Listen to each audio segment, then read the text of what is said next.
अस्सलामुअलैकुम दोस्तों, मैं हूं सैयद आसमान, आपका भाई। आज आपको हम दिखा रहे हैं कि ऑस्ट्रेलियन तोते जब बच्चे निकाल लेते हैं तो आपने किस किस्म की खुराक देनी है ताकि आपके ऑस्ट्रेलियन तोते जल्दी जल्दी बड़े हो सकें। अब ये देख रहे हैं आप, अभी एक ही बच्चा निकला है अंडे से और ये हमने पानी दिखा रहे हैं आपको। ये एक बच्चा निकला है और 4 अंडे अभी बाकी हैं। 1-2 दिनों में ये 4 बच्चे और निकाल लेंगे। तो अमूमन लोग बाजरा देते हैं मगर बाजरे से नहीं पलते बच्चे।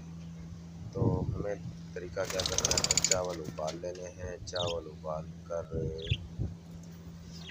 इस तरीके से रख देने हैं, चावल उबाल कर। और अभी आप देख रहे हैं कि ये चावल उबाल कर हमने रख दिए हैं और इस चावलों को तोतों का जो जोड़ा है, माँ बाप इसके, ये जल्दी जल्दी इस चावल को खाकर देख रहे हैं आप, ये चावल खा रहा है, जल्दी जल्दी से खा रहा है और फ़ौरन चौगा देने के लिए तैयार हो जाता है।